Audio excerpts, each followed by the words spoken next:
infartos e AVCs estão totalmente associados a um ambiente inflamatório crônico, doenças neurodegenerativas, Alzheimer, Parkinson, doenças autoimunes, são todas doenças desenvolvidas dentro de um ambiente inflamatório. E é muito importante, para que tenhamos um maior entendimento dessa live, a live vai ser salva como todas, que vocês pudessem assistir a live de inflamação crônica subclínica e estresse oxidativo. Foi a última live? Não. Acho que foi a última. É um tema inflamação. Vocês correm lá no meu feed e vocês vão... A última foi de suplementos, antes dessa. Antes da de suplementos. Não, acho que foi a última que está lá. E vocês vão encontrar bastante entendimento e conhecimento para que possamos dar continuidade no que vamos falar hoje, tá? Então, se esse assunto lhe interessa, olha só que querida, por favor, assista a live anterior. Isso é um dos maiores marcos do meu trabalho. Mais do que impactar a vida de vocês, nas suas residências, na sua casa, mudando o seu estilo de vida, lhe ajudando a questionar esse estilo de vida moderno, né? Gerando tanto adoecimento e impactando na sua vida, na sua saúde física e mental. Há uma enorme parte de vocês que também foi impactado no propósito. Muitos de vocês aceitando as sugestões de mudanças, o desafio que eu já fiz, jejum, low carb, né, sendo provocado pelas minhas broncas e até pedidos que eu faço a vocês de mudarem suas vidas e seu estilo de vida. Muitos de vocês melhoram tanto, curam, se tratam, emagrecem, performam, que encontram nesse ambiente um novo propósito de vida. Então o Henrique está aí, me matriculei em nutrição por causa do senhor e acabei estudando muito sobre alimentação por causa da minha intolerância ao glúten.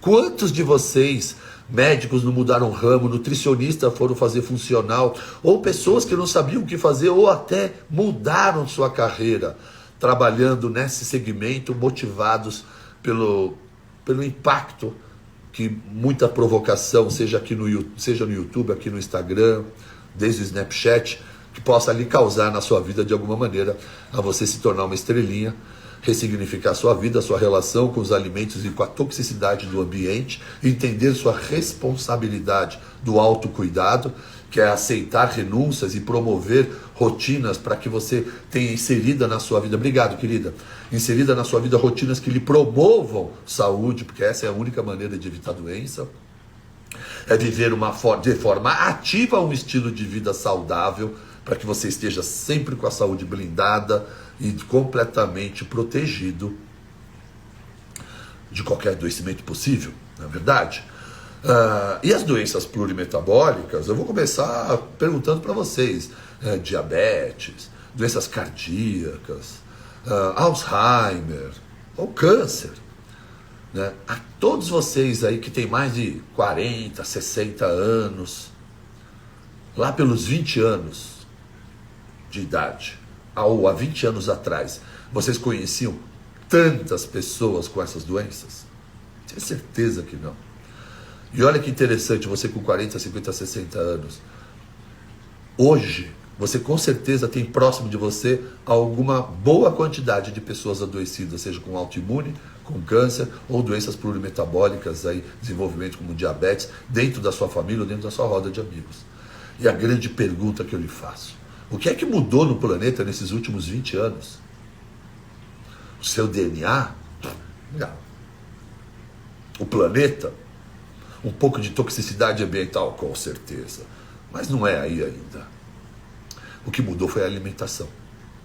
A alimentação mudou. O padrão alimentar mudou. A oferta alimentar mudou. Todo mundo da indústria alimentícia fez você acreditar que você precisa beber vinho todo dia, que comer isso ou aquilo não lhe faz mal. É o caminho para a sua liberdade da cozinha, porque tem tudo pronto para você, né? Cai nessa. Quem caiu nessa está adoecido. Está vivendo uma vida de adoecimentos. O tema dessa semana é esse. E a porta de entrada para esse adoecimento, sem dúvida nenhuma, essa aqui é Márcia, quem é aqui? Cadê a minha turma? É a resistência insulínica, mas eu quero falar disso junto com a convidada. Nossa convidada, eu tenho uma convidada de Portugal, uma entusiasta da medicina integrativa, médica querida, uma catadora de estrelas lusitana, né? Vou até aqui brincar, peraí que eu tenho esses emojis aqui no meu. Será que sai emoji? Eu sou tão ruim aqui. Ah, tá aqui, ó, meus emojis. Eu já tenho de Portugal tanto perto de mim, porque eu tenho uma constelação enorme portuguesa aqui perto, tanto na mídia social como um cliente, paciente aqui comigo. Então, quando eu recebi essa solicitação da Sara, né, e sabendo que ela era de Portugal, dentre tantos pedidos de live, essa foi imediatamente aceita. Cadê ela? Ela tá esperando já aí. Pede para ela pedir a solicitação. Eu convido? Ela vai... Ó, tô vendo um montão de solicitação de gente que quer participar, mas não a vejo. É Sara Henrique underline. E Henrique. S-A-R. Vamos colocar então, eu chamo? Colocar melhor. S-A, é com H, o Sara Henrique? É só a Sara, é sem H. sem S-A-R-A. Underline? Henrique underline. Ah, E Henrique? Sara e Henrique. Com H o Henrique. Com H e underline. Foi? Um underline? Um Isso. só. E aí só mando isso? Uhum. Ela acabou de falar que pediu também, né? Solicitação. Pedi. Olha ela aqui de novo. Acabei de achar. Não, eu vou pedir, ver essa solicitação, que deve ter um montão de gente pedindo junto. Povo, vocês são demais, hein? Mas tá aqui, eu não achei a Sara no meio dessa multidão.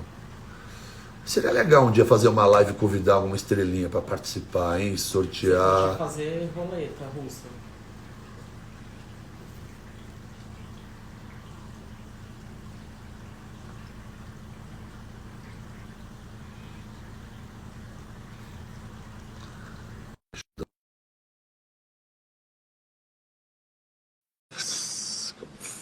Snob. Faz parecer tão fácil que eu não sabia. É isso que dá tiozão da era jurássica na era moderna. Olá, Sara! Oi! Muito bem-vinda. Obrigada. Só afastar aqui a câmera. Tudo bem? Tudo bem? Prazer, doutor. É um grande prazer estar aqui consigo. Henrique é seu esposo? Isso, E a é médico página. também. O Henrique, ele trabalha a parte da neurociência. Então, o nosso projeto é junto, a nossa página é junto, nós temos a nossa comunidade juntos. Então, todo o nosso trabalho é junto. Eu trabalho a parte da nutrição e o Henrique da saúde mental. Então, traz toda a expertise da neurociência. Excelente, né? Você tem a integrativa dentro de casa. Isso. Muito bom. Que o desejo é de muita prosperidade na sua comunidade com esse modelo que, sem dúvida nenhuma, é um modelo de sucesso, eu não tenho a menor dúvida. Quantos anos você tem, Sara? Parece jovem. 28. Ah, tá. Realmente é jovem. Fico feliz com o seu entusiasmo pela medicina integrativa. Eu estudei nutrição funcional no Brasil em 2017, não é? Eu sou formada em nutrição cá em Portugal e eu fui para o Brasil em 2017. Comecei a trabalhar com o Gabriel de Carvalho ainda cá em Portugal e depois fui fazer o estágio com ele aí no Brasil. Escolheu muito bem o professor. É o meu grande mentor, hoje grande amigo também, mas foi então aí que eu conheci o mundo da nutrição funcional e emergi de cabeça, não é? Esse outro mundo, não é? Que o doutor também... Eu digo todos os dias que o bom nutricionista funcional pode ser o médico do futuro. Então, se o médico atual não começar a entender a importância de aprender e saber sobre alimentação, porque nenhum médico sobre a formação da medicina entende absolutamente nada de nutrição, mas com muita arrogância e presunção dá os seus pitacos, que são uma grande porcaria na sua maioria, né? Pitacos, né? Tips horríveis, sem embasamento nenhum.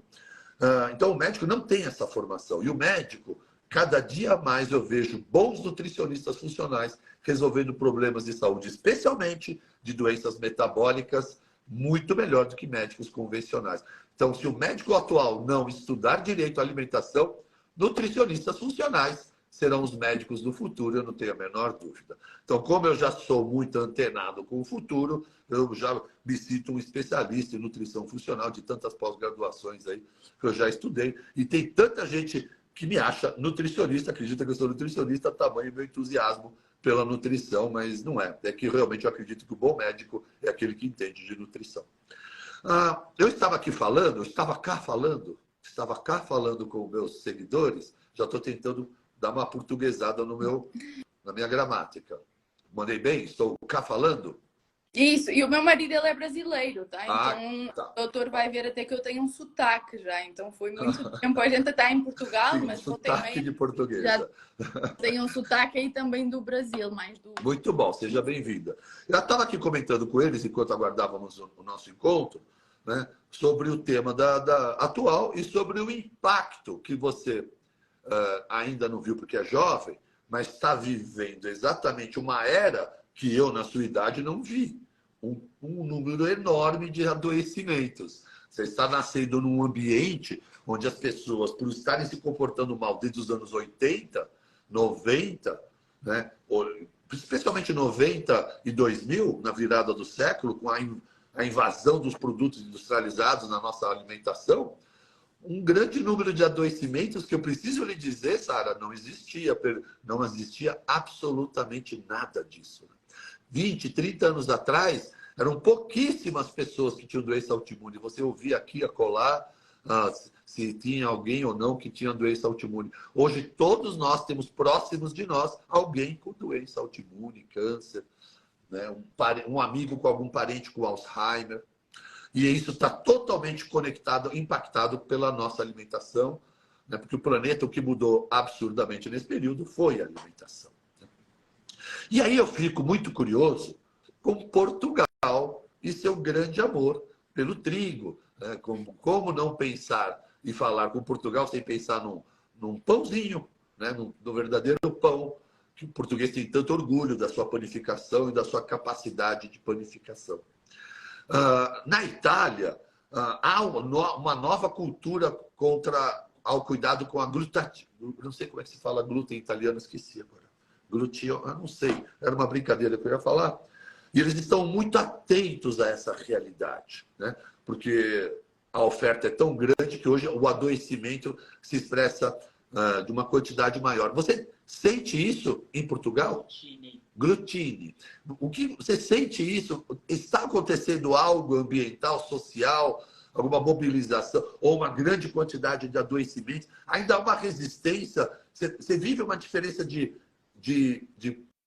posicionamentos na nutrição e na medicina em Portugal? Não tenho a menor dúvida que você tem nutricionistas que pensam diferente, médicos que pensam diferente. Mas o que a sua sociedade, a população portuguesa pensa a respeito? Porque eu tenho aqui cada vez mais portugueses procurando, né? E eu estou vendo pingar dentro de Portugal profissionais buscando a medicina integrativa. Mas qual é o cenário de Portugal? Você tem algo para me dizer, Sara? Ainda existe uma resistência grande, até por essas desculpas, não é? Aqui, não sei se o doutor conhece, o Alentejo, não é? Ainda no outro dia estávamos aqui a fazer live, estávamos a falar sobre o pão, sobre o glúten, não é? E vem sempre, mas como é que eu vou viver sem o meu pão? Mas vocês não sabem o que é aqui no Algarve, por exemplo, como é que eu vou comer a minha sardinha sem o meu pão? Então ainda existe essa grande resistência, sim, e eu até fui procurar os números e hoje até fiquei assustada. O Henrique aquele é mais dos números, das percentagens, e hoje cerca de 53% da população portuguesa é considerada obesa. Então, mais de metade... Na Europa, em Portugal, isso para mim é muito impressionante, essa informação. É que é um país pequeno, mais de metade, não é? E vê-se essa grande prevalência nos jovens. Então, o que observamos hoje é que, como o doutor disse, não é? Hoje vemos doenças que antes não víamos, mas hoje estamos a ver essas doenças mais cedo.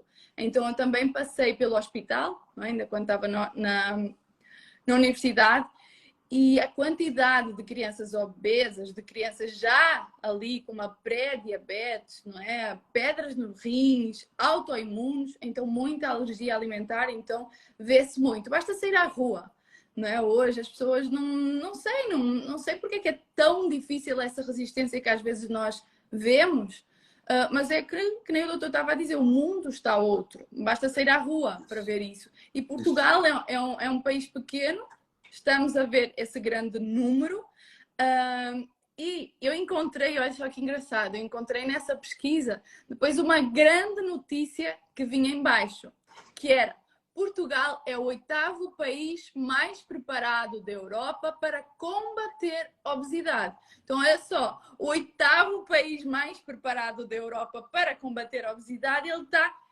com mais de metade da população obesa. Então, imagina se ele não tivesse preparado para combater a obesidade. Ou qual será esse combate, não é, à obesidade? Então, está aqui, a conta não fecha e vemos uma grande incongruência, sim. Então, falta saúde, falta muita saúde. Eu, quando eu falo do trigo, né, eu gosto de deixar bem claro que não é uma demonização ao trigo, que é um alimento milenar, né, e faz parte da cultura de todos os povos e países desse planeta, em toda a sua história da humanidade. Mas eu preciso lembrar que o trigo era diferente. Ele mudou muito geneticamente, inclusive por interferências em busca de uma maior crocância e maior prazer e sabor. Mas o que realmente mudou, quando a gente fala de trigo e panificação, e essa deve ser uma realidade de Portugal, é a forma com que fermentam o pão. Outrora, para se comer o pão, tinha que fazê-lo. Pão de verdade? Um pão de verdade, né? Um italiano que também valoriza muito isso, um napolitano, quando você quer comer uma pizza, ele diz: tem que ter paciência, vou preparar a massa, a gente come amanhã. Ou vou preparar hoje cedo para comermos hoje à noite. Então, a comercialização da panificação de massas e pizzas tem uma demanda tão alta que não se perdeu.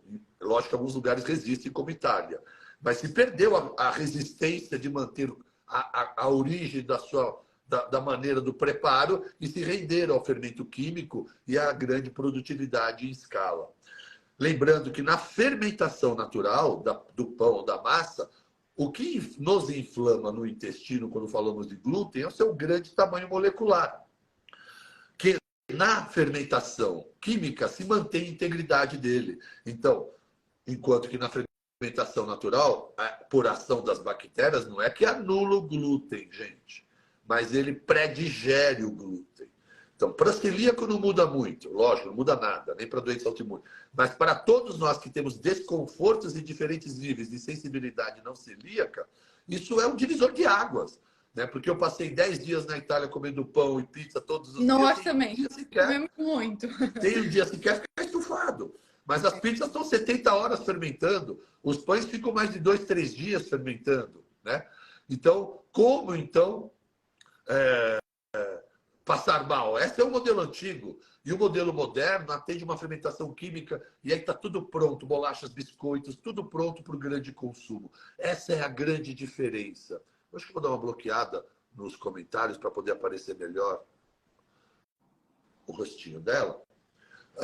E depois a gente abre para perguntas daqui a pouco no finalzinho, para que possamos responder, compartilhar e deixá-los participar. Tá bom, Sara?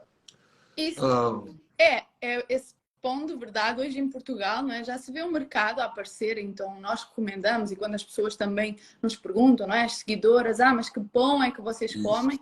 A gente recomenda um pão sem glúten, mas também, vou trocar ali um pão sem glúten, que é trigo, um pão com glúten pelo pão sem glúten, mas que está cheio de óleo, que está cheio de açúcar, que está cheio de amido. Isso, os produtos industrializados sem glúten são de baixa qualidade. Isso. Então, mas é melhor, vais lá e procuras um pão. Já existem, até quase em todas as cidades já encontramos. Ali, pelo menos uma padaria, que tu consegues um pão que fermentou pelo menos umas 48 horas. E aí já é um pão de verdade. E as alunas falam, não fiquei inchada. Isso. E claro, não precisamos de comer todos os dias. A gente adora também. Fomos a Milão, fomos a Paris também, comemos lá uma pizza também.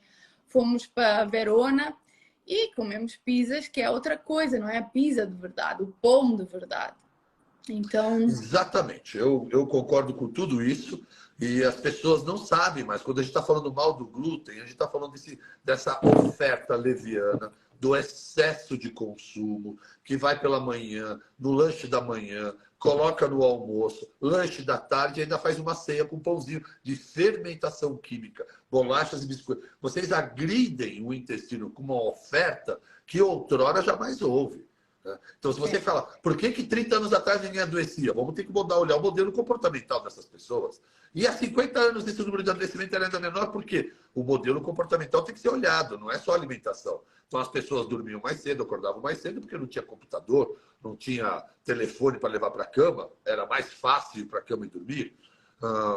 As pessoas tinham menos poluição, as pessoas tinham que se movimentar mais e, naturalmente, se expor ao sol e movimentando fisicamente, porque você, pelo menos quando quisesse comer algo, teria que buscar. Hoje a gente está excluso do sol, não tem mais a relação dia-noite, círculo circadiano, a luz azul interfere em nossa vida. A buscar a alimentação, basta apertar um dedo num gatilho de um aplicativo e estamos sedentários e ausentes da luz solar. Então, há muitas diferenças no nosso comportamento que justificam. Mas o que há de mais impactante, na minha opinião, sem dúvida nenhuma, é a questão alimentar. E aí vem uma questão que é o tema para Henrique no futuro.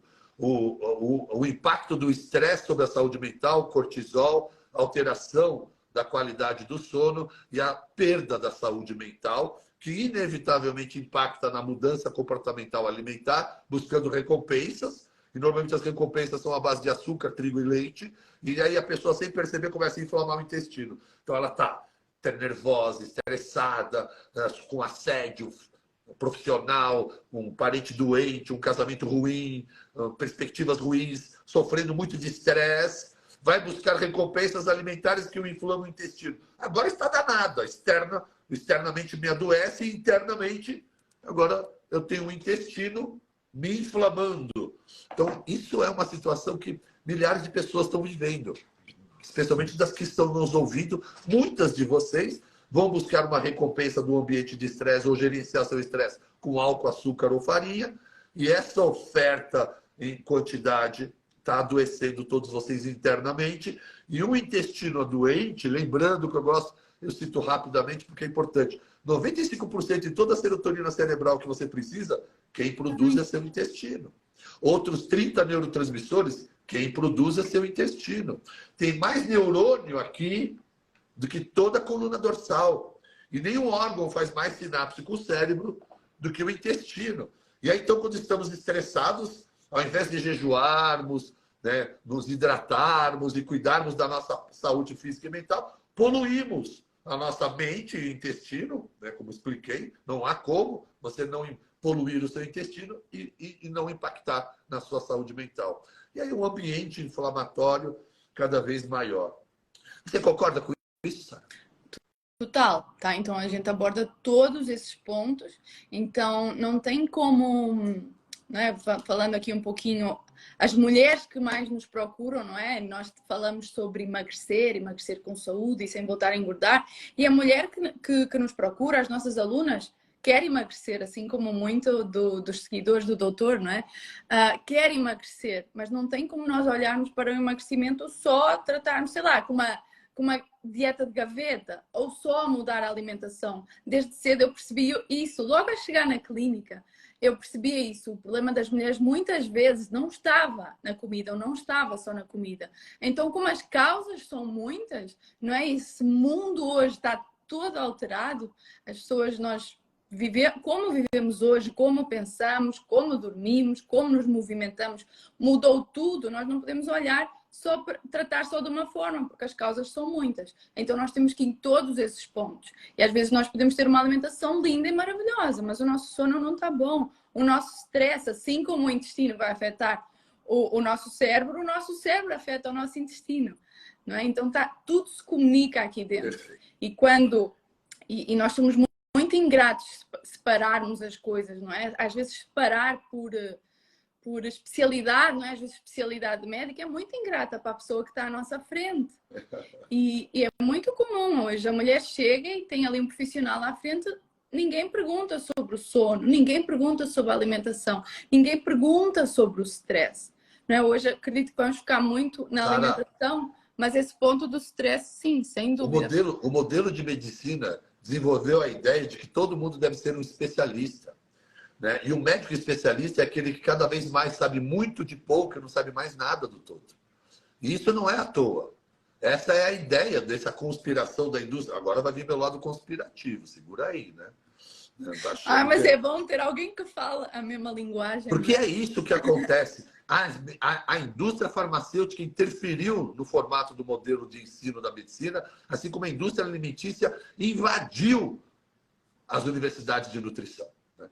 E vocês têm... nós temos todos os congressos invadidos de produtos de indústrias farmacêuticas e de indústrias alimentares dentro de um congresso de nutrição. É uma loucura isso aí. É um absurdo, onde o nutricionista é obrigado a prescrever grupos lácteos numa dieta para ele poder ser aprovado de ano, né? E médico é proibido a pensar, porque a hora que você tem os sintomas, você só tem que descobrir qual é a doença e depois tratar com remédios, remediar. Nunca ninguém vai tratar de verdade se não tratar a causa. E aí, o grande questionamento que eu faço, né, na formação da medicina é por que a bioquímica é dada no primeiro ano, quando a gente não entende e não se interessa por nada. Porque quando a gente estuda medicina integrativa ou nutrição funcional, a gente volta a ter que estudar bioquímica. Então, se bioquímica fosse dada nos últimos anos, para podermos entender a bioquímica e a causa das doenças, sempre entenderíamos a importância de tratar as causas. Mas isso foi dissociado no ensino. Então, eu estudo bioquímica no primeiro ano, fico decorando um montão de coisa para passar na prova, e depois nunca mais lembro disso, porque ninguém me provoca a raciocinar quando eu vou ver uma diabetes. Então, qual é a fisiopatologia bioquímica que desenvolveu essa doença? Para que isso aí? O cara está doente, vamos ver os remédios, vamos ver o que a gente tem que fazer, vamos ver que cirurgia tem que fazer. E aí, como todo mundo quer se tornar um super especialista, todo mundo emburreceu, sabe? Todo mundo caiu nessa armadilha, que é o cara saber muito de pouco, mas não saber mais nada do que integra.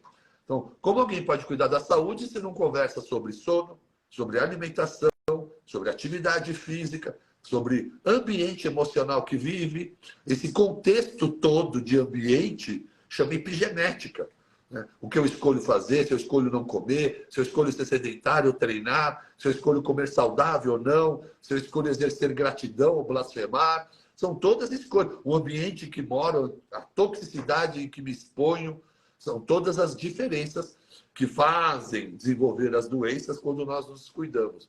Mas ninguém mais foi ensinado a pensar assim. A gente tem que estudar depois, como você, que foi graduar com Gabriel, depois pós-graduação, para fazer um mindset aí, uma mudança, né? Romper com ensinos e aprendizados que recebemos, o que não é fácil, é absolutamente difícil para nós. Ela, depois de 4 anos, eu, depois de 6 anos de medicina, falar quase tudo que eu aprendi, eu vou ter que desaprender. Para reaprender. Isso é para poucos. Necessita coragem. Né? Então, parabéns a todos os profissionais que têm essa coragem. Eu até conheci a nutrição funcional na metade do meu curso. Então, imagina o que é que custou terminar o curso. Como foi difícil. Aliás, fica a dica a todo mundo que cursa nutrição e já entende a nutrição funcional. Não discuta na faculdade. Não perca tempo. Não gaste 1 segundo da sua vida discutindo com o seu professor ou aquela maior metade da sala de aula. Nem cita meu nome, senão você vai ser reprovado. Vai por mim, hein? Eu sigo o Baracate. Mente. Não conta para a professora. Acaba a faculdade, pega o diploma, guarda na parede e vamos começar tudo de novo, tá bom? Vai começar tudo de novo quando acabar a faculdade, aí você vai estudar nutrição funcional e aí você vai buscar um mundo de pós-graduações aqui em Portugal, em todo o mundo existem núcleos de nutrição funcional crescendo e sabe o que nos faz ser um sucesso? Os resultados. Sim. Indiscutível e inquestionável. Né? Até os próprios médicos, não é? Eles ficam, alguns meio que, não sei como é que isso aconteceu, eles viram-se para a aluna, não sei bem, mas continua. Seja lá o que tu estás a fazer. Às vezes preferem acreditar que é um milagre ou que é adoração, mas não dão um braço a torcer. Eu atendo paciente no planeta todo, né? Eu atendo um paciente na Austrália, agora, eu acabei de receber os comentários da mãe dele. Ele tem doença de Crohn, Ele veio para o Brasil uma vez com a mãe, depois eu só fiz atendimento online. Atender a Austrália é muito difícil, nada chega lá, não consigo manipular nada, mandar para lá. Mas o caso dele era Crohn, e ele estava sendo super medicado com os médicos de lá, que quando comentaram sobre a minha ideia de fazer uma dieta com exclusão de trigo, leite e tudo mais, e elevar a vitamina D, me chamaram de louco, falaram que nada ia adiantar, mas que se quisesse fazer, que o fizesse. Pois bem, ela fez, ele é um atleta profissional que sofria muito, um atleta do surf profissional, doente. Então, a gente entende que nada é mais saudável que um atleta profissional do surf. Dorme cedo, acorda cedo, se exercita, busca a melhor das alimentações, né? Mas ele estava inflamado, doente com Crohn. Deixa eu ver se eu consigo compartilhar com vocês. Agora mudou aqui as coisas, porque... Porque ela tá junto. É. Você tá vendo a fotinha aí? Não estou mais achando a foto do álbum para eu buscar lá no meu... Eu acho que talvez com duas pessoas. Acho que com duas eu bloqueio. Com pessoa duas não dá. Depois eu compartilho com vocês. Eu vou me despedir de Sara logo, e aí eu compartilho com quem estiver na live para entender. Mas o que ela estava dizendo é que o filho melhorou brutalmente nos últimos 3 meses, desde que ela começou a alimentação. Os médicos discutem sobre o milagre, e aí quando eles falam que era a alimentação e era o intestino, era o glúten, eles falam, apesar da gente nunca ter concordado, o fato é que ele houve uma mudança. O médico de lá pediu contato meu para que possamos conversar. Não é incrível isso? Ele quer um reumatologista agora de lá. Ele sempre desconfiou disso, é lógico. Ele já ouviu a ideia sobre alimentação e doença autoimune e descartou essa baboseira na cabeça dele. Mas ele tinha um cliente, um paciente extremamente doente que melhorou brutalmente em 3 meses na cara dele. E a única coisa que eu fiz à distância, porque eu não tenho acesso a nada na Austrália, foi orientação nutricional. Basicamente, exclusão de alimentos. E assim ele não teve mais como discutir e duvidar. Agora ele teve... E aí? Ele não teve orgulho de pedir um contato para que pudesse conversar comigo para entender melhor o que aconteceu com o paciente dele lá na Austrália. Então, as coisas vão mudar, porque os nossos pacientes e os seus resultados são a maior prova da eficiência daquilo que todos querem desacreditar, que é o impacto da alimentação na saúde como um todo e sobre as sensibilidades e individualidades alimentares. Então, dizer glúten só faz mal para celíaco é uma estupidez. Né? Glúten faz mal para um mundo de gente. E o outro grupo não. Ok, tá tudo bem. Pra você ter uma ideia, eu não tenho nenhum problema com glúten. Eu fico um pouquinho estufado, vou fazer um cocô mais durinho. Não tem nada demais para mim. Mas eu tiro, porque eu sei que é tão inflamatório para tanta gente. Então, eu, pessoalmente, só como pão de fermentação natural. Minha esposa, né, e todo mundo que tem um problema maior com o glúten, a gente já faz pães sem glúten para ela, para minha filha. Mas eu não tenho problema, então eu como esse, mas jamais vou ficar comendo pãozinho feito em 30 minutos. Né? Porque hoje aqui no Brasil, não sei em Portugal, a padaria não tem mais padeiro. É uma padaria com forno e as bisnagas congeladas. Aí eles tiram do freezer e colocam no forno, parece uma pipoca. E aí tem gente que acha que isso é pão, mas isso não é mais pão. Né? Portugal, como é que está isso? Ou quando vai perguntar, não é? A gente às vezes pergunta, não é? E quanto tempo fermentou o pão? Ou seja, pizza é de fermentação natural. No outro dia responderam-nos assim, fermentou o tempo necessário. É isso aí. Já não o tempo necessário para tirar logo e vender. Já não é um padeiro que está ali, não é? Alguém que coloca... Não tem com quem conversar, porque não tem ninguém de entendimento, é técnico agora. Está tudo pronto, joga no forno, joga para vender. É triste. Então, mudou. As pessoas estão chorando por um pão que não existe mais. Elas estão reclamando que eu não posso mais comer o meu pãozinho. Desculpa, esse pãozinho não tem nada a ver com o pãozinho que você comeu um dia. Está mudando cada vez mais tudo. E isso não é demonizar a alimentação. É respeitar a individualidade. Então, fica aí para todos que estão nos ouvindo. Experimente. Você tem rinite, sinusite, dermatite, dores de cabeça, dor articular, desconfortos, fadiga que não melhora. É um teste. Tire da sua vida, por 30 dias, o trigo, todo tipo de farinha branca. Né? Avalie se há alguma mudança, alguma melhora. Faça o teste de reintrodução depois de 30 dias. Se você tiver algo, o teu corpo vai gritar na manifestação da reintrodução dos alimentos.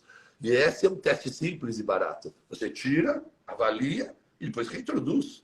Né? O seu corpo é mais eficiente em lhe avisar do que qualquer teste de papelzinho. Então, que vocês todos que estão nos ouvindo, não fiquem tirando conclusão sem fazer essa teste de vocês. Né? E aí vocês podem avaliar e falar, cara, eu não esperava. Eu tinha um sintoma, uma coisa que descascava na minha pele e parou. Eu tinha umas bolinhas que, quando eu treinava, suava, aí fazia isso. Então, aquela pessoa está usando Roacutan para pele, a outra está tomando antibióticos para rinite, tomando analgésicos para dor de cabeça, anti-inflamatórios para dor articular. E aí você pode, talvez, em 30 dias, perceber uma mudança total nisso. E aí você, desconfiado, fala, mas não pode ser o glúten. Eu falei, tá bom, come de novo. Come de novo e veja como é que seu intestino vai falar com você. É nessa hora que a pessoa tem uma ressignificação alimentar.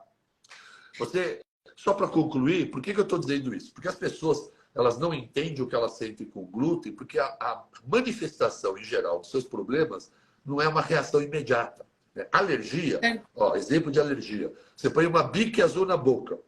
3 minutos, minha cara ficou vermelha, meus olhos inchados, minha boca, não estou respirando. Eu não preciso de teste, meu corpo acabou de dizer, eu tenho alergia a bique. Por toda a vida, quando eu ver uma bique azul em qualquer lugar, eu vou estar em alerta, porque meu cérebro associou. A maior parte dos problemas com glúten, para quem não é celíaco, é de manifestação tardia. Você come hoje, amanhã ou depois, quando chegar no intestino e tiver uma distensão, é que começam. Só que você cliente, paciente, não faz a associação. E aí você está sem comer nada agora, e a barriga, de repente, fica estufada, e aí alguém fala, pode ser o glúten? Não, eu não comi glúten agora, não comi glúten hoje. Comeu ontem. Então, uma isso dor de cabeça, muito. Uma dor de cabeça, uma acne, uma alteração do intestino, uma sinusite, rinite, coisas vemos tanto depois. É a primavera. Isso. Então, muitas condições que nem a gente estava a falar. Então, essa inflamação que está muito presente hoje em dia e que as mulheres não querem só emagrecer, não é? Elas querem emagrecer, mas querem tratar esse inchaço, querem ter uma boa bonita, o cabelo bonito, a unha forte. Eu falo muito para as minhas alunas, não tem como eu te fazer emagrecer e o teu cabelo não ficar lindo, a tua pele ficar com mais brilho, não é? Hoje a pele das mulheres já não tem brilho, inchaço, a dor de cabeça, não é? Sem energia para nada. Então, as pessoas não querem dizer que skincare começa no intestino. Sem dúvida. Você quer uma pele bonita, cuide da alimentação, né? Não tem como. Né? É uma realidade, sem dúvida nenhuma. Vamos colocar umas perguntas? Vamos colocar umas perguntas e responder essa... na conversinha, nos 3 pontinhos. Onde que ela está agora? Aqui mudou. Aqui, já achei. Vamos lá. Então, eu espero perguntas. E não colocarmos só o foco também no glúten, não é? Então, olharmos para outros alimentos que também são inflamatórios. Então, a informação que nós vamos enviar para o nosso corpo, não é? Então, o glúten, mas hoje também está muito presente, não é? Os óleos vegetais, o próprio açúcar, que toda a gente sabe, não é? Não é novidade para ninguém. Os próprios laticínios, não é? Processados, os pudins proteicos. Hoje é uma grande moda aqui em Portugal, não é? O pudim proteico, o iogurte proteico, que as mulheres ficam inchadas na hora. Então, os alimentos processados que vão ter o glúten, mas vão ter açúcar, mais amido, mais óleo refinado, que também mexe nos níveis de insulina, que altera o nosso intestino, né? Mexe ali com as bactérias do intestino. Então, são vários os alimentos que inflamam mais o nosso corpo e que vão enviar uma informação ao corpo, não é? Então, nós temos de estar atentas a essa informação. A comida vai dizer ao nosso corpo acumula ou queima a gordura e está ativo. Então, que informação é que nós estamos a enviar para o nosso corpo? Não está a aparecer aqui. Vamos lá. Então, a doença de Hashimoto tem a ver com glúten? Total. Absolutamente total. Você que me pergunta, são 3 pessoas perguntando isso. Vou lhe responder. Eu tenho certeza que você, quando toma cerveja, tua barriga estufa. E você sabe que cerveja é uma bebida rica em glúten. Então, a mesma coisa que acontece quando você toma cerveja, ali acontece. Isso já é uma permeabilidade. O glúten é um dos grandes causadores de permeabilidade intestinal.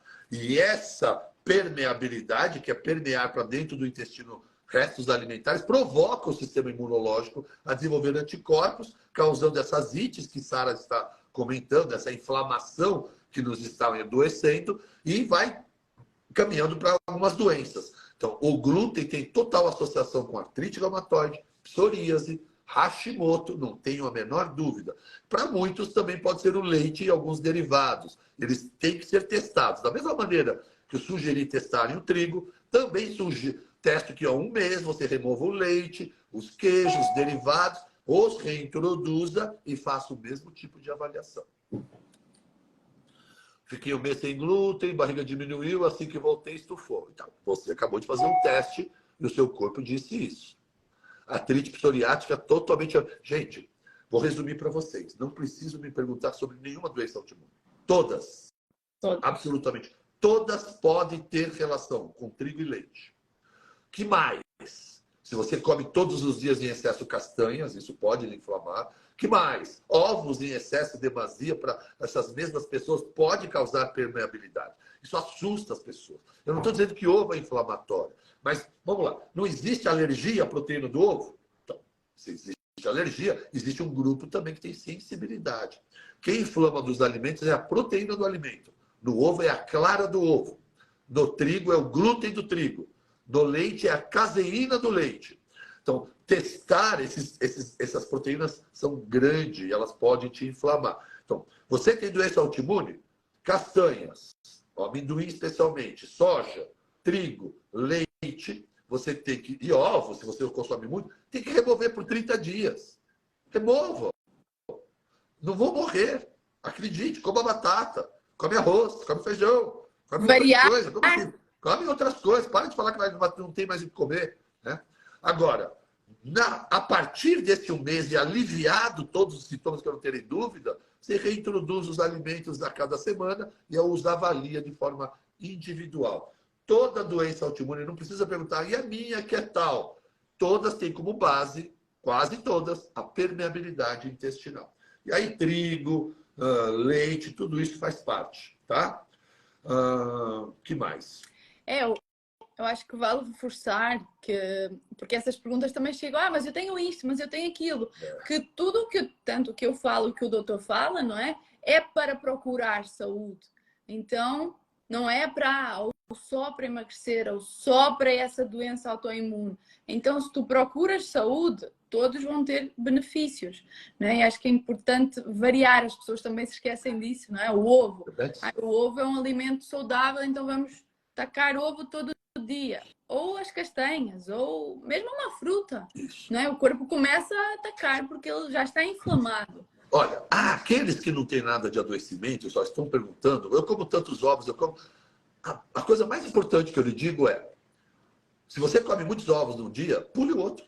Um dia de descanso já é o que o seu intestino precisa para não estar sendo bombardeado o tempo todo com a mesma carga proteica. Varia, né? Então, quem come bastante ovos, a sugestão que eu dou, testa. Você não vai precisar tirar o ovo. A única coisa que você vai precisar fazer é dar um intervalo. Você vai poder reintroduzir. O ovo é a sua castanha, em geral, reintroduz. O que não vale a pena na reintrodução quando faz mal é o trigo comum. Vai para a fermentação natural, tá? E um queijo, sai fora do queijo branco, gente. Você pega um queijo branco que tem que estar na geladeira. Você não desconfia de queijo que tem que estar na geladeira? Porque durante a história da humanidade, todo queijo fica fora da geladeira. Aliás, o queijo bom fica bom porque está fora da geladeira. Está curando. Aí vocês vão lá no mercado, adoram um queijo molhado, gelado, que se tirar da geladeira estraga, e tem 15 ingredientes. Como é que um queijo pode ter 15 ingredientes de siglas? Né? Se tiver leite, tem que ser leite e coalho. Acabou. Isso que é um queijo. Não pode ter outras coisas. E aí, quem é que faz o queijo ficar bom? O preparo, a maneira que ele vai curar, maturar, vai descansar. Então, queijo... Hoje, alimentação saudável é voltarmos ao máximo nos primórdios. Um queijo curado, estragado, é mais saudável que queijo fresco. Um pão fermentado de 1, 2 dias, 3 dias é muito melhor que um pão que acabou de fazer, de fermentação química. Né? São essas mudanças. Sair fora dos temperos prontos. Pelo amor de Deus, fujam de temperos prontos. Aprendam a ter um pouquinho de alecrim, cúrcuma, orégano, manjericão. Brinquem com isso, é natural. Tem antioxidantes poderosíssimos nesses temperos. Aí vocês vão lá, pegam pronto, cheio de glutamato monossódico, que causa um impacto na saúde mental. Né? Um dia será um tema aí com o Henrique sobre o glutamato e saúde mental, intestino e saúde mental. Os adoçantes, não é? Também estão muito Adoçantes. associados, porque eu estava a ler estudos, então é mais a comida de verdade, não é? Hoje as pessoas, às vezes vemos mulheres, não é? Às vezes temos alunas que ficaram até anos sem comer feijão, sem comer fruta, sem comer as nozes, os cajus, porque tem muita... a castanha de caju, não é como falam aí? Porque tem muita caloria. Então as pessoas hoje, elas estão a fugir da comida de verdade, estão com medo da comida de verdade, para se encher desses adoçantes, desses processados, dos Foge óleos da vegetais. manteiga para poder pegar margarina. A margarina. Mas você sabe que existe uma legião de nutricionistas prescrevendo isso. Aqui também. Usando a ciência. Porque eles colocam um artigo da gordura saturada, porque na visão deles, gordura saturada ainda faz mal. E aí eles usam isso para justificar você comer margarina, que é um plástico derretido, algum isopor mole, alguma coisa lá próxima disso. É impressionante, né? Alguém falou de SOP. SOP tem tudo a ver com alimentação, síndrome dos ovários policísticos. Resistência. As mulheres sofrem com um problema que normalmente o ginecologista não sabe tratar. Homens e mulheres, ainda como feto, dentro da placenta da mamãe, ainda sem decidir o sexo, já temos duas glândulazinhas. É menino, elas descem para o saquinho. É menina, elas sobem para o abdômen. Essas mesmas bolinhas glândulas, que se chamam ovário ou testículo, são produtores de testosterona. Mulher, você produz testosterona. Seu ovário, assim como o testículo, produz testosterona. No homem tem uma fisiologia, na mulher é outra. Essa testosterona, então, vai até a gordura da mulher, encontra uma enzima que chama aromatase, e faz um processo chamado aromatização, e transforma a testosterona em hormônio feminino. E aí a mulher transborda de estradiol, faz os ciclos menstruais, ovula e tudo mais. A doença da SOP, da síndrome do ovário policístico, não é o seu ovário que está enlouquecido. Ele não tem culpa. Ele é impactado pela sua insulina. O seu comportamento alimentar exagerado de açúcares e carboidratos provoca uma elevação da sua insulina e essa insulina desregula o seu ovário. Aí o ovário começa a produzir muita testosterona e altera o ciclo menstrual da mulher, enche de problemas de pele e pelo e oleosidade. E aí então o ginecologista coloca uma pílula para bloquear a glândula. Não é que é tratamento padrão. Então a mulher vem, mas eu tomo a pílula.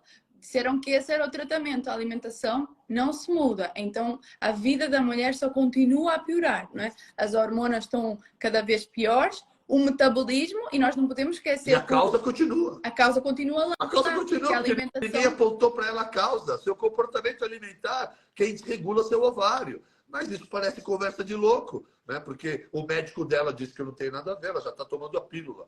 Não acreditem nessa farsa. Isso é uma mentira da indústria farmacêutica para te empurrar pílulas e maneiras de bloquear a tua menstruação. Seu ovário não tem problema, quem tem problema é a sua boca, que gosta de comer demais carboidratos, e aí exagera e tem picos insulínicos. Sara, queria, para a gente encerrar, falar de resistência insulínica. O quanto você concorda comigo que hoje a maior porta de entrada para tudo que estamos falando de doença é, sem dúvida nenhuma, a insulina alta. Eu vou explicar para o meu público e eu quero ouvir o seu comentário. Então, o que é insulina? Pô, você come carboidratos, pães, qualquer alimento rico em carboidrato. O açúcar do teu sangue sobe. Então, o pâncreas produz uma insulina que sobe para baixar a glicose. Aí a insulina lentamente vai baixando, mas normalmente você volta a comer outro carboidrato e fica dando pico para o teu pâncreas produzir mais insulina para diminuir a glicemia. Você vai provocando isso tanto e constantemente que a insulina deixa de ter uma basal baixa e tem uma basal média alta, tamanho a provocação glicêmica que você faz com a sua alimentação. Então, hoje a sua insulina está alta para poder manter sua glicose baixa. Então, eu vejo pacientes com glicose de 80, glicose de 70, mas eu vou olhar a insulina, está 25, está 30. O que está acontecendo agora? O pâncreas está trabalhando de forma exaustiva, produzindo insulina de forma demasiada para tentar controlar os seus devaneios comportamentais, como álcool e açúcar, para manter a glicose baixa. E está conseguindo, mas uma hora não vai conseguir mais. E a sua insulina vai ficar alta e a glicose continua alta. Então você agora tem uma resistência. A insulina alta não consegue mais ter efeito nos receptores e fazer a glicose baixar. Agora você come, a insulina está alta e a sua glicose está alta. Agora nós estamos vivendo um ambiente chamado resistência insulínica. Esse é um ambiente que, na minha visão, inflamatório é a maior causa, junto com estresse oxidativo, dos adoecimentos. Me conta como suas pacientes têm apresentado insulina. Você tem vivido essa realidade, Sara? Sem dúvida, eu acho que é onde começa tudo, não é? Se nós formos tratar, se formos procurar as causas, o início de tudo começou ali, na resistência à insulina. Mas, de novo, nós temos que olhar um pouquinho mais para trás. Onde é que começou essa resistência à insulina? Não é porque o meu pai é diabético, não é só pela minha genética. Claro, se eu tiver o mesmo ambiente, os meus genes vão se manifestar dessa forma. Se eu tiver os mesmos hábitos, não herdei só a genética, herdei os hábitos também. Mas está muito presente hoje. E hoje a resistência à insulina, fala-se muito na diabetes, mas a maioria das pessoas estão pré-diabéticas. E essa resistência à insulina começa, sem dúvida, na nossa alimentação. Então, comer a toda a hora, comer muito hidrato, Então, eu vejo, é uma grande luta ali com as alunas, combinar os alimentos do jeito certo. Então, nós temos uma fórmula mágica, junta a proteína, junta a fibra, junta uma fonte de gordura boa. Aí tu já vais diminuir os teus níveis de insulina. Antes de dares uma dieta restrita à pessoa, começa a diminuir os níveis de insulina. Essa pessoa para de comer a toda a hora. Começa a fazer um jejum fisiológico.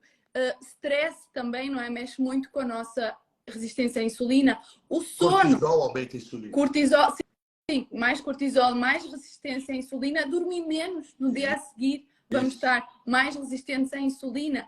E uma coisa que é muito importante e que ninguém fala, a gente já falou um pouco aqui, que é do estilo de vida, é o sedentarismo. A perda de massa muscular.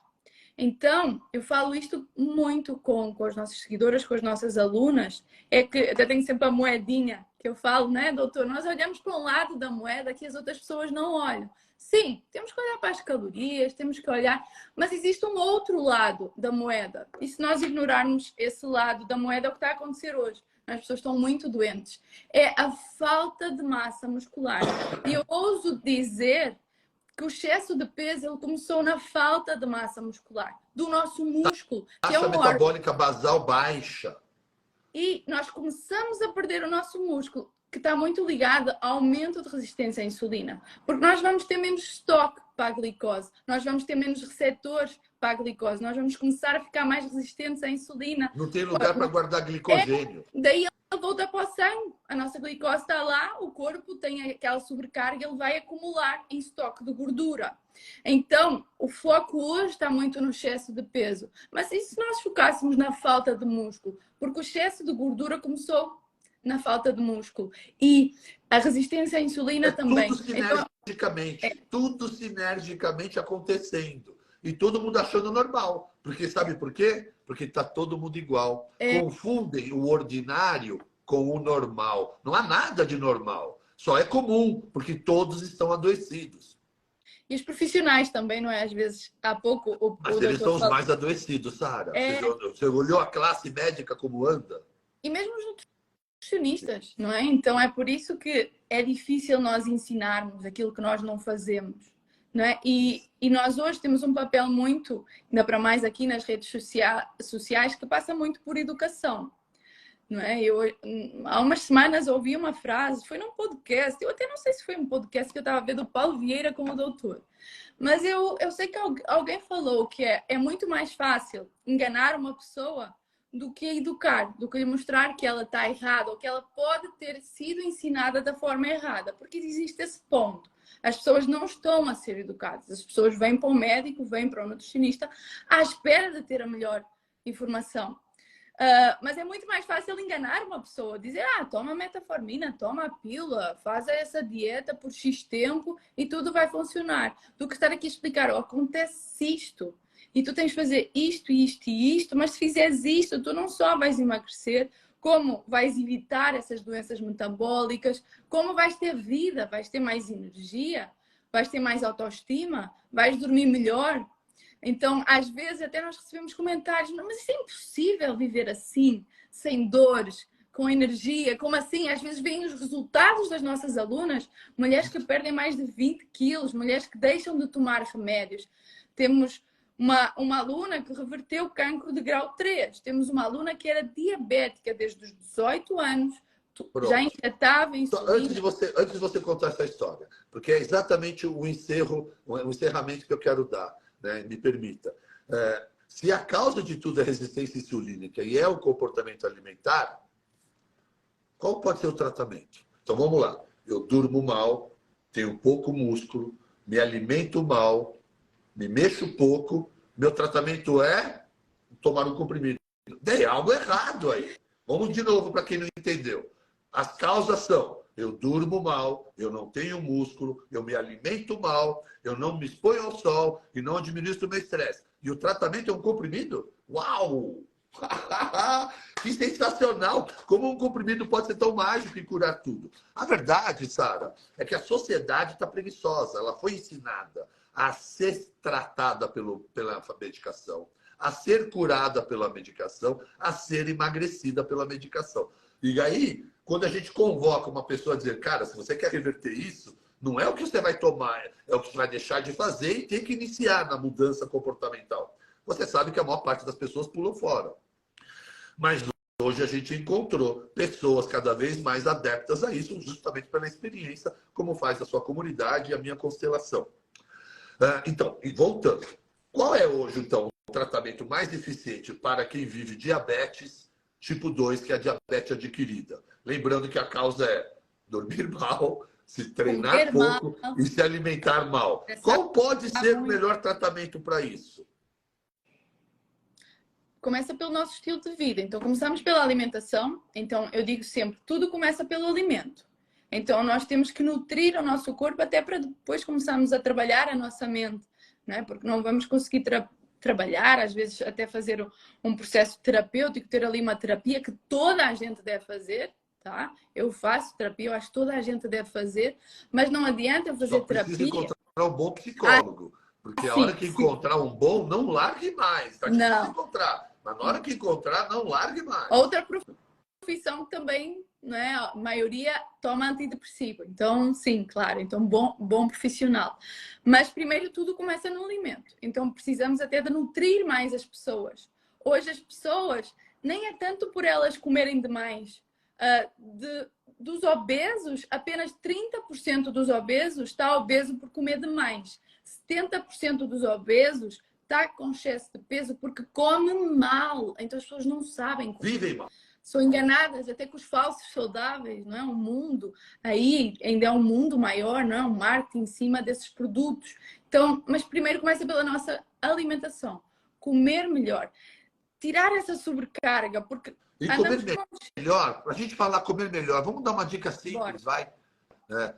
Eu costumo dizer aqui, desembrulhe menos e descasca mais. É uma maneira, ou comida de verdade, ou bicho e planta, né? Se você não estiver desembrulhando, a gente não está falando em quantidade, não é esse o ponto. Você pode comer uma boa quantidade de comida de verdade que dificilmente engordará, como comendo biscoitinhos e suquinhos industrializados, acredite nisso. Então, quando a Sara está falando da alimentação, se você não sabe exatamente o que fazer, começa tirando tudo que é produto industrializado que tem validade, mas e tenta ficar no minimamente processado, né, produtos que vêm ali da indústria, mas minimamente processados e o máximo possível de comida de verdade. Que mais, Sara? Continua. Frutas, legumes, então comida de verdade. Depois, como é importante nós comermos, e o doutor fala muito disso também, é nós termos uma pausa nessa alimentação. Então aí entra o jejum, que não é uma modinha, que não é uma dieta, que não é um jeitinho, não é o jejum. Então, o jejum é um hábito. O nosso corpo ele precisa dessa pausa. Tenta ir lá trabalhar o dia todo. Não dá. O teu corpo também não. Ele não está aqui. O intestino adora um descanso para ele se autorreparar. Para ele ter autorreparo. Se autorreparar demais. Para ter um autorreparo. intestino muda. Em 24, um jejum de 24 horas, meu Deus, o intestino agradece e manda-te Fica vida. feliz. Né? Então, Isso. o jejum é muito importante. Então, tirar, não sei se você vê muito isso, mas nós vemos, vocês fazem jejum, é uma dieta. Eu já fiz a dieta do jejum, não funcionou para mim. Então, primeiro entender que o jejum não é uma dieta, é um hábito. É o hábito de dar essa Comportamento, pausa, uma ferramenta. que é como tomar banho e comer. Assim como é Boa, importante garota. comer, nós precisamos de fazer jejum. Até por isso é que eu falei primeiro da alimentação. Porque não adianta eu tentar fazer jejum. Olha, alguém respondeu os 4 pilares de uma vida saudável. A Pode comer, continuar, desculpa, Sara. a comer qualquer coisa. Não adianta eu comer qualquer coisa e tentar fazer jejum. Ou eu dormir mal e tentar fazer jejum. Eu viver estressada e tentar fazer jejum. Então eu tenho que nutrir o meu corpo. E não é o jejum de quem não tem tempo e sai correndo, que está sempre atrasado. É o jejum da escolha de não comer. Não é o jejum de quem não consegue comer. Sabe aquela pessoa que acorda, aí eu jejuo porque eu jejuei assim. Não, o jejuar é diferente. Eu estou escolhendo não comer, estou escolhendo organizar uma janela de alimentação. Então não é só um acidente de percurso o jejum. Tem que ser algo intencional. Eu não vou comer, vou me hidratar, vou cuidar dos meus sais e da minha água, hidratação, e vou tomar um cuidado enorme na hora de quebrar meu jejum com comida de verdade. É uma cultura o jejum. Não pode ser assim, esse jejum. Eu jejuei hoje. Por quê? Porque não deu tempo. Eu comi uma coisinha qualquer e na hora eu comi um lanche depois. Isso não é jejum. Eu vou fazer jejum hoje e amanhã não faço. Não, é um hábito. Então, o hábito é uma coisa que nós fazemos todos os dias. O corpo precisa dessa pausa todos os dias. E uma dica fácil para as pessoas que eu sempre dou é atrasa um pouquinho. Então, é importante nós não acordarmos e comermos logo. Então, acordar e comer logo está muito ligado com essa pandemia de excesso de peso que nós vemos hoje, porque não é fisiológico, nós acordamos com fome, nós acordamos até mais resistentes à insulina, então dá 1 hora, 2 horas no mínimo. Isso mesmo para aquele que não quer jejuar, gente, essa dica que ela está dando é importante. Não precisa comer logo. Tem outras coisas para você fazer. Vai olhar a luz do sol, fala bom dia. Ciclo, traz energia para o teu corpo. Respira, bebe água, hidrata, toma chá, né? Faz seus shots. Se possível, treina. Se possível, treina. Ou uma caminhada. Aí deu 1, 2 horas. Mesmo você que não quer jejuar, essa dica é ótima que a Sara está dando. Continua, Sara. E terminar de comer mais cedo. Então, nós encurtamos um pouco essa janela que já vai trazer esse jejum noturno, que é o mais fisiológico. Porque hoje nós vemos bastantes erros no jejum. Não é fazer jejum a comer qualquer coisa e às vezes atrasar o jejum para o fim do dia, comer lá à noite dentro. E o corpo não quer comer essa hora. Então somos espécies diurnas durante o dia. Quando você acorda com muita fome, tem algo errado, gente. Eu falo isso. Que as pessoas que acordam e estão com muita fome, esganados de fome, o teu metabolismo está mimado em comida. E é justamente tu que precisas fazer jejum. Começar a fazer jejum. Então, claro... não vais fazer um jejum de 16 horas, 18 horas, 24 horas do dia para a noite. Mas tu precisas. A mesma dica para a pessoa que sente muita dor de cabeça, fraqueza. Isso não é normal. Então, vamos lá. Comida de verdade, jejum, o que mais? O que mais você sugere? Reduzir... Lembrando das causas. Lembra que a gente falou as causas? Que você mesma comentou muito importante? Sobre treino? Que tipo de treino você sugere? Musculação. Musculação. Então, muito bom. Sem dúvida, tá? Então, nós falamos ali falta da massa muscular, que é tem esse grande impacto no nosso metabolismo, nas nossas hormonas. Então, não esquecer, pessoal, o nosso músculo é um órgão endócrino. É um órgão que vai mexer nas nossas hormonas de forma positiva. Vai gastar mais calorias, vai equilibrar os nossos níveis de açúcar. E o que nós vemos hoje é essa falta de massa muscular e às vezes que acontece pelo sedentarismo, não é? Toda a gente já sabe, mas muitas vezes pela dieta. Pela dieta restrita, pobre nutricionalmente, desnutrida, rica em caloria, sem densidade nutricional. E pela ideia de eu tenho que queimar caloria. Então eu vou lá fazer o quê? Passadeira. corrida. Então, Passadeira. é interessante. Vocês falam esteira, né? Passadeira, corrida, só cardio, cardio, cardio. É fundamental, até me estou a desafiar mais, correr mais, porque é realmente um desafio para mim, mas não é de todo O mais o exercício. importante disparado é musculação para viver e envelhecer, sem dúvida. Existe uma taxa, chama taxa metabólica basal, que é o quanto a gente consome de energia em repouso.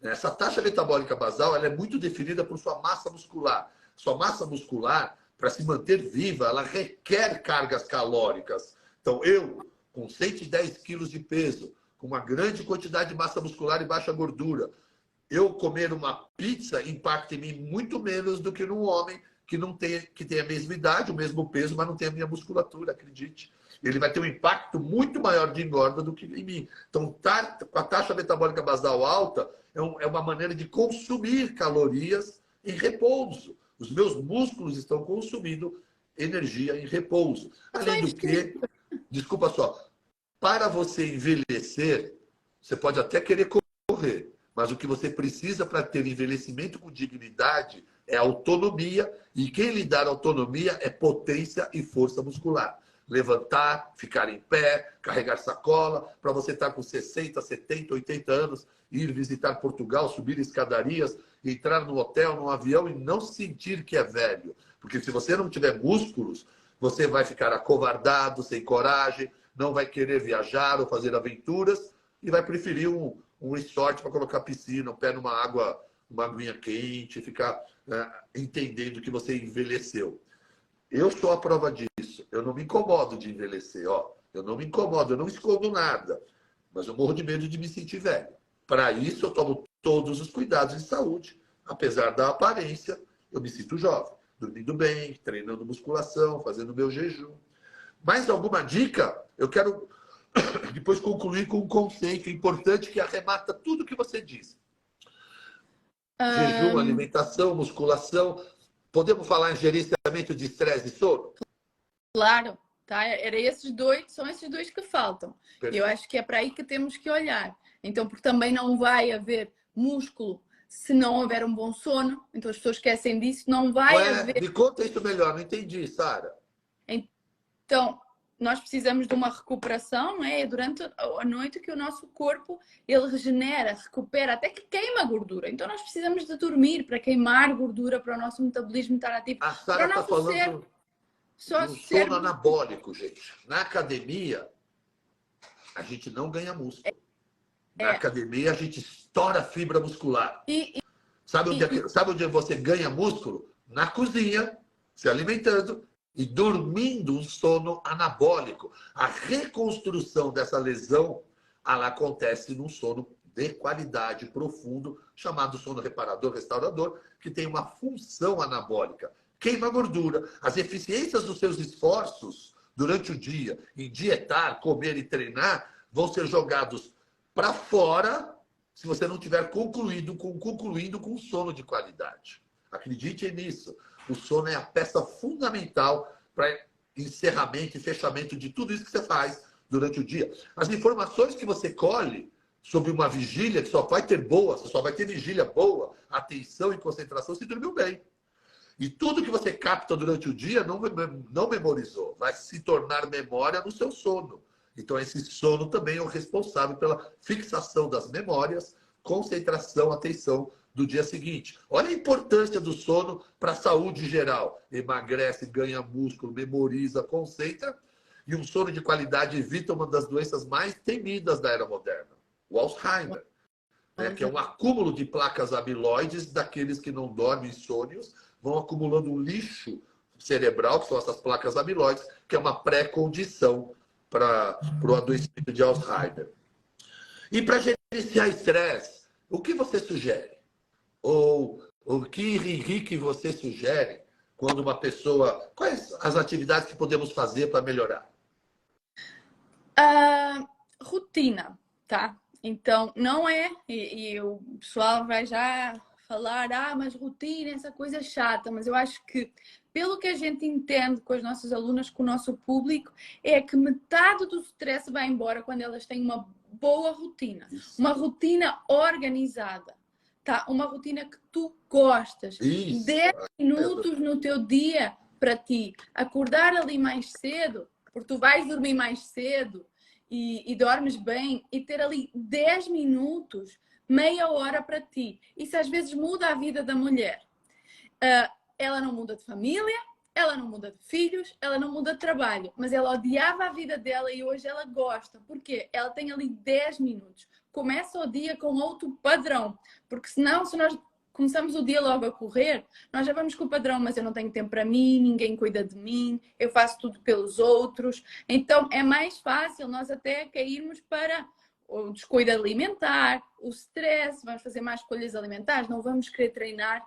Então, eu falo sempre que as mulheres, a população, não é, está a escolher andar com uma mochila de pedras às costas.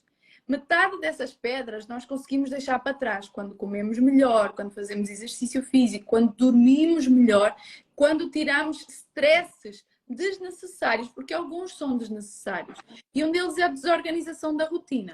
Então nós falamos muito da rotina da manhã, ali o início da manhã, não é? Existe o livro até o milagre da manhã, então existe sim, eu acredito sim que a manhã pode ser um milagre, e o fim do nosso dia, que vai ditar o nosso sono. O nosso sono começa de manhã também e depende ali também do que nós vamos fazer ao fim do dia. Então, sem dúvida que para diminuir os níveis de stress, organização da nossa rotina, aquilo que nós vamos comer, se vamos ter mais exercício ou não, tá? Então, há bocado falamos mais cortisol, mais resistência à insulina, porque as pessoas não se mexem, elas ficam estressadas, o cortisol aumenta e elas ficam sentadas. O cortisol vai ali direto para a barriga, acumulam gordura. Então, estressou, caminha, anda um pouco, caminha, vai lá, treina para ganhar energia. Ambiente é muito importante, por isso que nós criamos uma comunidade, né? Acho que estas comunidades, assim como as suas estrelinhas, cria-se uma comunidade de pessoas que falam a mesma linguagem, que sentem apoio. Então o ambiente também é muito importante. Para não se sentirem alienígenas, né? Pelo menos existem outras que pensam igual, porque na família delas, em geral, ela é tratada como ovelha negra, a maluca, porque a grande maioria da casa não pensa como ela. E às vezes a gente não encontra dentro de casa, o que é uma tristeza. Vai procurar numa comunidade o que você está de parabéns em promover. Mas a grande sacada, mulher, especialmente mulher. Por que eu falo mulher? Porque é só você que tem essa capacidade, muito maior que o homem. Leva isso para sua casa e contamina todo mundo da sua casa com isso. Contagia todo mundo com a ideia de viver um estilo de vida saudável, para que você esteja no seu ambiente familiar, criando essa comunidade. Ou melhor, levando a sua casa inteira, sua família, seus filhos, seu marido, para aumentar essa comunidade da Sara, para aumentar essa constelação do Baracate, para aumentar esses grupos que estão promovendo ou discutindo qualidade de vida na essência da sua palavra, né? E não do jeito que a gente vê por aí. Olha, eu vou falar um pouco da minha rotina matinal. Eu acordo, a primeira coisa que eu faço é exercer gratidão. Eu deixo o telefone desligado. E aí eu oro, eu tenho uns 20 minutos de meditação. E aí eu busco no exercício da gratidão, e eu preciso dizer isso. O que é esse exercício da gratidão? É falar sobre as coisas que eu tenho gratidão de verdade, né? Gratidão é isso, com sentimento, é exercer a palavra. Eu gosto de elevar a frequência energética minha pela manhã, e ela não vai acontecer isso naturalmente, especialmente se eu deixar o telefone ligado ou notícias. Pelo contrário, isso vai invadir e eu vou ficar com uma frequência ruim. Então eu prefiro ficar sozinho. Então eu fico com a minha filha, depois eu oro, exerço gratidão. No começo foi difícil exercer gratidão. Eu anotava para não esquecer. Tudo que você quer que se torne um hábito, povo, não é de um dia para o outro. Você tem que forçar. Eu tenho o hábito de exercer gratidão e hoje é natural, mas todo dia de manhã eu acordava com uma cartilha. Não se esqueça de agradecer isso. E aí eu lembrava de todo o sentimento de cada coisa. Em menos de 10 minutos eu estou cheio de neurotransmissores e uma frequência legal. Né? Aí eu vou abrir meu celular às 10 horas da manhã. Então, o que eu sugiro às pessoas? Acordem, como Sara disse, e abra a janela. Avisa o seu cérebro que é luz. Deixa a luz. Isso, nada de óculos de sol. As pessoas às vezes saem à rua de óculos de sol. Sim. Nada. Isso, filme no carro, elevador, prédio. Esqueça, gente. Abra a janela, olhe para a luz, beba uma água, um chá, agradeça a sua vida, a sua existência, a sua família, a sua saúde. Tem muita coisa para agradecer. E permita 5 minutos de luminosidade para o teu cérebro, para a sua suprarrenal entender e te posicionar no tempo e no espaço. E tente no final do dia, no crepúsculo do anoitecer, ali no final da tarde, estar, se estiver no carro ou no trabalho ou em casa, voltar a estar em contato com essa luz para ver o dia encerrar. Teu cérebro tem que estar próximo disso. A gente não vive de forma externa, mas podemos permitir esses momentos e isso vai agregar muito valor à tua saúde. O que eu indico para os meus pacientes? Que eles exerçam meditação, respiração, exercícios. Respirações. O grounding é uma ferramenta maravilhosa que as pessoas pouco usam, que é o aterramento, estar em contato com a natureza, para exercitar a presença. A ansiedade, o mundo moderno, está fazendo a gente ficar pensando o tempo todo em situações e problemas que estão acontecendo e nos tira da existência, da presença, da consciência plena e uma atenção no presente. E aí a gente vai ficar sempre sendo puxado pela frequência dos problemas. Então, um pouco de inserção de ground, andar descalço na grama, andar descalço na terra, prestar atenção nas plantas, se conectar com a natureza. Então, quando a Sara disse ter uma rotina é ruim quando você tem que cumprir uma rotina que é imposta a você. Eu também acho que deve ser ruim. Mas quando você desenvolve, escreve a sua rotina para lhe agregar valor à sua vida e tenta executar, não há nada melhor. A melhor maneira de prevenir doenças é viver uma vida com uma rotina saudável, cheias de inserções durante o dia que lhe promovam saúde e bem-estar, porque essa é a única maneira de você blindar a saúde. Mais prazer. Então não é esperar adoecer, é evitar que ela aconteça. E como? De forma ativa, todos os dias ou várias vezes ao dia, fazer coisas que promovam a saúde. Dormir bem, luminosidade, gratidão, jejum, hidratação, comida de verdade, exercícios físicos, amor, compaixão, exercite os bons sentimentos. Por isso é importante estar em grupo de pessoas que você ama, alguma parte do seu dia, o relacionamento social é importantíssimo. A gente sempre está, muitos estão num casamento ruim, trabalhando com pessoas ruins, não estão felizes, isso é tóxico demais. Procure algum momento de relacionamento importante e gerenciar o estresse, sem dúvida nenhuma. O que você acha disso, Sara? É isso, perfeito. É porque não ter rotina é uma rotina, não é? Uma falta de rotina é uma rotina. Isso, uma rotina horrível. E eu vejo muito que as pessoas, não, mas eu não tenho rotina, não é? Livre. Eu sou livre, como se eu fosse livre. Eu tenho uma liberdade. Do quê? Para fazer o quê? O que você está fazendo com essa liberdade? Você tem liberdade? Me diga, o que você faz com essa liberdade de tempo para você? Ou para os outros? É que nem o dia livre, não é? O dia do lixo. Tu vives numa dieta para teres um dia livre, tu só podes comer naquele dia, querido. Eu como quando eu quiser. Se eu quiser comer uma pizza amanhã de verdade, eu como amanhã, não vou esperar pelo domingo. Mas esse comando da nossa vida é importante para nós sentirmos mais prazer. Não é esperar pelas 2 semanas de férias do meu ano para eu dar uma pausa, para eu ir na praia, ou para ter o prazer. Não, ter ali 10, 15 minutos, trazer mais momentos de prazer para o nosso dia, para não viver nesses fossos, não é? Nesses vazios. Que depois nós vamos inserção de luzes boas, frequências boas na sua vida. Vamos querer entupir com comida, entupir com o vício do telemóvel, ficar ali na rede social. Então, eu gosto muito de observar e ficar só parado, olhar para as pessoas na rua, no shopping, e as pessoas estão sem brilho. E esse brilho vem destas coisas. O que traz a vida é aquilo que nós fazemos no nosso dia. É a forma como nós comemos, a forma como nós pensamos, com quem nós estamos, como nós dormimos, como nos sentimos no dia. Não é umas férias nas Maldivas, que seja lindo, maravilhoso, sim, mas não é isso que vai preencher aquele vazio. Então, às vezes, querem o extraordinário. Não é assim como, para emagrecer vou ter que fazer então uma dieta XPTO. Não, não é extraordinário, não é? Hoje é muito... Mas é só isso? Essa comida? Sim, é comida. As pessoas, é que nem um exercício, não é? A musculação não é ir lá fazer uns treinos mirabolantes, mas não, o básico funciona, não é? O agachamento bem feito. O básico. As pessoas hoje estão... Porque Gente, acho que o mundo... agachem, gente. Agache, mulherada. Agacha. Para de fazer mimimi, mulheres. Agachem. A sua vida, a sua coluna, seu lombar, seu glúteo, sua longevidade vai lhe agradecer. Agacha. Metabolismo. Ouçam Sara. Ouçam Sara. Agacha.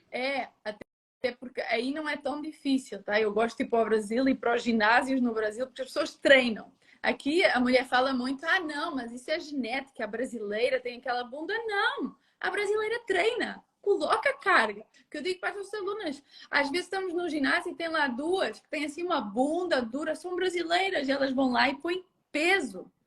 Então treinar não é fazer que treinamos.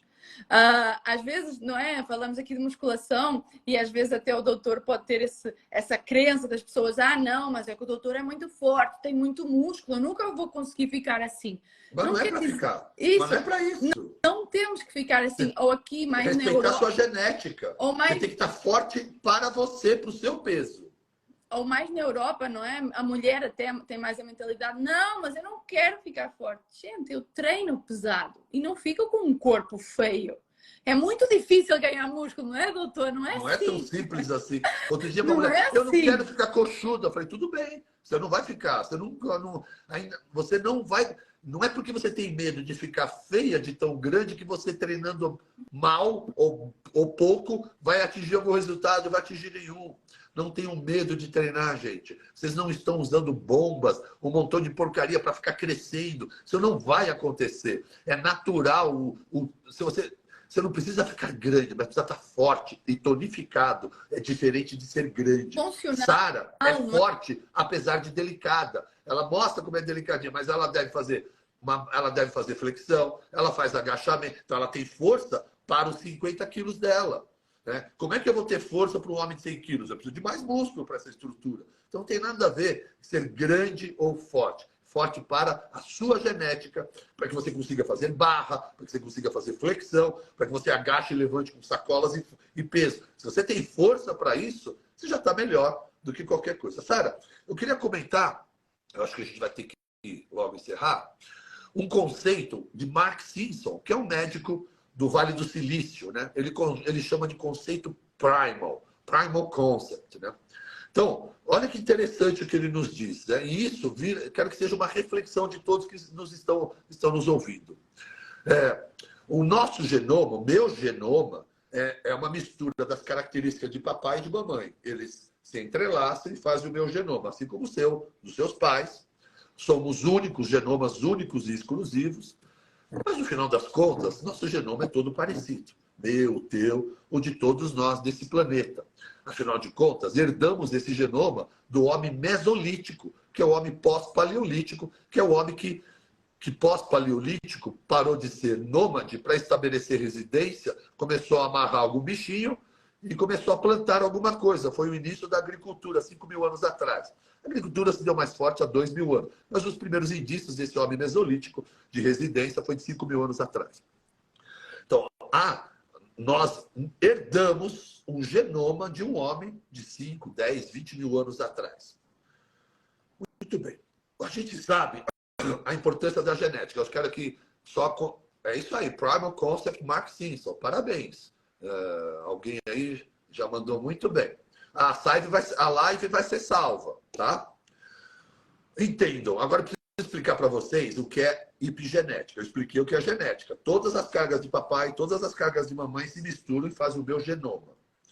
No meu genoma vem características, olhos, todas as características dos meus pais. Mas eu gosto de brincar que as doenças vêm em formato de pistola. Então eu tenho uma pistola para diabetes do meu pai e da minha mãe obesidade. Eu tenho essas pistolas. O que faz a pistola atirar, Sara? A pistola atira sozinha? Não, nós temos que ir lá apertar e apertar o gatilho. Gatilho. O que é apertar gatilho de uma informação genética?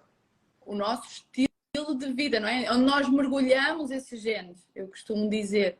Então, nós vamos ativar esses genes consoante a nossa vida. Então, é o estilo de vida e o ambiente que estamos, isso se chama epigenética. Então, eu tenho uma carga genética, que é uma herança. E eu tenho uma epigenética, que é o ambiente que eu vivo e o estilo de vida que eu vivo. Se eu escolho ser sedentário ou não, se eu escolho comer ou não, o que eu vou comer ou não vou comer, se eu vou dormir ou não. São escolhas do meu comportamento. Muito bom. O homem que herdou esse genoma, que construiu esse genoma por milhares de anos, desconstruiu um genoma que nos foi herdado baseado num comportamento milenar de movimentação física, exposição ao sol contínua, diária, aliás, e comida de verdade de forma intermitente. Vou repetir. Exposição ao sol pela manhã, porque o que um homem na era pré-histórica vai fazer quando acende a luz do sol? Está exposto. E o que ele vai fazer 2 horas depois que escureceu? Vai dormir. Então, ninguém nunca foi tão encaixado com o ciclo circadiano. Durante milhares de anos, o nosso genoma foi desenhado absolutamente encaixado com luz e noite. Foi desenvolvido com comida de verdade, sem aplicativo, sem geladeira. Ou seja, eu como o que eu tenho, depois eu não tenho mais o que comer. O jejum não era intencional. Se o homem mesolítico tivesse uma geladeira, provavelmente ele estava gordo, ele ia comer o tempo todo. Só estou dizendo que é uma realidade. Por falta de comida, havia períodos sem comer, caçar e comer. Então, e era não natural. podíamos ficar fracos. E não podíamos ficar fracos. Não podíamos ficar fracos, jamais. Então, é com jejum e comida de forma intermitente. E a luz solar da vitamina D. O conceito Primal diz e pergunta, né? Afirma que se nós não mudássemos esse comportamento, comer comida de verdade, de forma intermitente, exposição à luz solar, vitamina D, dia e noite, com movimentação física, provavelmente jamais adoeceríamos. Porque jamais ativaríamos doenças genéticas que estão coibidas pelo comportamento epigenético, que já foi construído de um homem extremamente saudável e forte. Ele só morria jovem porque se infectava ou tinha acidentes. Porque com aquele estilo de vida viver hoje, sem dúvida nenhuma, é o homem secular. É o homem que vai passar os 100 anos. Então, se nós vivêssemos hoje, gente, não precisa puxar nenhuma mulher pelo cabelo, nem caçar. Né? Se esse exemplo te parece exagerado, vai ver a vovó da roça. Ela tem 95 anos, ela acorda às 5 da manhã, espera o sol raiar, trabalha o dia inteiro, vai arar, vai capinar, vai ordenhar, ela come comida de verdade, ela fez força, ela está sob o sol, 3 horas depois que o sol vai embora, ela dorme. Então a vovó urbana está na UTI, comendo óleo canola. A vovó rural está com 90 anos, trabalhando, puxando carroça, com banha de porco. O que está acontecendo? Por que a sociedade não entendeu isso até hoje? Por que as pessoas vêm discutir um jejum que faz parte do meu genoma? A pessoa que critica o jejum, ela não entende o genoma dela. Dentro dela, ama o jejum. Ama o sol. Agradece. Ama a luz solar. Ama estar dormindo bem. É só viver assim que jamais adoeceríamos. Então, a pergunta é, o que mudou da era que nós herdamos o genoma para hoje? O DNA mudou para termos tanta doença? É o DNA que mudou? Não, o DNA não mudou nada de lá para cá. O que mudou foi o planeta. O planeta está exageradamente alterado. Se você olhar a era de Cristo, que tem 2.000 anos, nós estávamos muito mais próximos de 50 mil anos atrás, há 2.000 anos. Vamos lá. Há 100 anos atrás, 200 anos atrás, onde que estava a geladeira? Onde é que tinha... Evoluiu muito rápido, não é? Mas então, o corpo... Até 200 anos atrás, estávamos próximos de 50 mil anos atrás. Faz 60 anos, 50 anos dessa evolução da revolução da indústria alimentícia, que veio com um montão de facilitação na pós-guerra, da Segunda Guerra Mundial, trouxe logisticamente produtos com durabilidade, leite condensado, comida com dura meses, ganharam a guerra, acabou a guerra e a indústria americana falou: "Hey, we have a business. Nós temos um negócio. Nós precisamos agora criar esse conceito. Vamos empurrar leite condensado para as crianças. Vamos tirar a mulher de casa porque já tem comida pronta, tempero pronto, já tem macarrão instantâneo. Vamos falar para o homem." E aí que começaram todos os nossos problemas, acreditando que a gente tem que parar de comer manteiga e banho de porco para usar um óleo canola que acabaram de inventar. O homem nunca usou aquilo, ele está usando. Né? E que os coaches dizem, você não tem que dormir. Eu acho horroroso isso, esses coaches exagerados. Provavelmente quase nenhum deles trabalhou tanto, nada. Mas diz para você que você não pode dormir, que você tem que estar trabalhando enquanto eles dormem. É um absurdo. Vai dormir, dorme em paz, dorme direito, acorda descansado e vai tocar teu dia. Então, nós estamos vivendo um adoecimento por mudanças comportamentais. Só que quem tem 15, 10, 20, 30 anos não entende o que a gente está falando, porque já nasceu dentro desse ambiente. E a maior parte dos nutricionistas jovens, salvo você, de um grupo muito pequeno, acha que a gente está conversando aqui uma loucura, porque ela nasceu inserida dentro da margarina. Né? É isso. Ela nunca conheceu um leite que estraga no dia seguinte. Ela já nasceu num ambiente onde o leite já dura 6 meses. Eu sou de um tempo que a minha mãe gritava, o leite chegou. Aí amanhã, no dia seguinte, mãe, cadê o leite? O leite azedou, já acabou. Tinha aquela nata, não é? Eu lembro a minha tinha vaca. Isso. Eu não gostava nada, mas sim, agora... Mas o que eu consigo ver todos os dias e o doutor consegue ver também é que o nosso corpo é uma máquina e rapidamente ele consegue reverter. Não vamos ignorar também que o mundo evoluiu, porque tem coisas boas, também temos acesso a coisas que não tínhamos, não vamos ignorar, mas conseguimos reverter muita coisa rapidamente. Não é? Um jejum bem feito, um treino bem feito, estes pequenos ajustes naturais, não é? Rapidamente o corpo responde. Então nós também conseguimos ver essa magia do corpo e que não está tudo perdido. E as pessoas veem, elas sentem, não é? Porque é que nós temos uma boa adesão das pessoas que estão desse lado? Porque elas sentem uma vida que elas não sentiam há anos. Não é? Mulheres de 40 que dizem, eu não me sentia assim nem com 20. Estão bem hoje. Equilíbrio. E elas sentem, e elas acreditam, e elas não querem voltar. Nunca ninguém quer voltar a ser gordo, não é? Ou voltar a ter problemas de sono, a ter muita ansiedade, sei lá, dormir mal.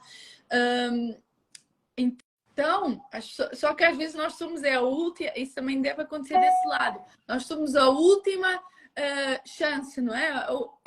É a última coisa que eu vou tentar, eu já não aguento mais, nós somos o último lá. Aqui todo dia eu recebo isso, doutor, você é a minha última esperança, está tudo bem, acostumado. Vem para cá que vai dar certo. Então a gente sabe que vai dar certo, não é? E sabe que o corpo também recupera. Então isso deixa-me muito feliz, porque não conseguimos reverter muita coisa. Então é só fazer o que tem que ser feito. Às vezes é bem mais simples do que as pessoas fazem, porque realmente as pessoas têm que ter, e as mulheres têm que ter disciplina às vezes para fazer as dietas loucas que elas fazem, umas coisas loucas, ou viver na vida que as pessoas vivem. É realmente difícil. Olha aqui, ó, eu sou da roça, minha mãe é a mesma que o doutor falou, tem 95 anos, não sente nada, tem uma saúde e uma memória incrível. Sim, é exatamente o que a gente pede, né? Que vocês tentem viver de uma maneira mais natural possível, imitando os modelos antigos, fugindo do modelo comportamental da era moderna. Sara, eu quero te agradecer demais a sua presença, agradecer o seu convite. Eu que agradeço você ter aceitado esse convite e ter participado. Fico muito feliz com a sua geração de nutricionistas com uma visão diferente, especialmente na Europa, em Portugal, onde eu tenho um grupo enorme de pacientes. Isso me faz ficar feliz saber que Portugal está sendo... logo está destacando um grupo de profissionais com visão diferente, e é o meu desejo, muita prosperidade e muita abundância em sua vida, de Henrique e de todos aqueles que trabalham em prol da saúde na medicina integrativa e nutrição funcional. Obrigado, viu, querida? Muito obrigada, doutor, e parabéns por todo o trabalho, porque eu sei que não é fácil, e o doutor foi dos primeiros. Eu lembro-me em 2017, eu estava aí para o Brasil, até estava a contar ao Henrique, eu tenho ali o seu livro. Em 2017, eu não sei se eu cheguei a comprar cá em Portugal, eu comprei quando eu cheguei no Brasil, eu fui sozinha para o Brasil. Então, o doutor já falava, não é? E eu sei que no início, se é difícil agora... Eu apanhei agora, muito, ainda apanho dos ignorantes, mas é meu propósito, então, tá tudo bem. Parabéns, tá? Obrigado pela abertura desse caminho para nós. Imagina, é meu papel ajudar todos vocês que estão com esse propósito maravilhoso. Quero que todos cresçam. O meu papel, como você disse, o vanguarda, é de querer que todo mundo venha nessa, abrir portas e ajudar o máximo de vocês para que a gente reverta essa realidade. porque a vida é boa, né? Isso, a vida é muito boa e pode ficar melhor. Isso mesmo. Então, muito obrigada. Obrigado, Tá? querida. Obrigada. E Obrigado. vamos Eu juntos. vou encerrar Tá? depois de você. Obrigadão. Eu não sei se consigo... consigo tirar aqui. Tá. Beijo. Tchau, querida. Foi um prazer enorme. Obrigado. Prazer.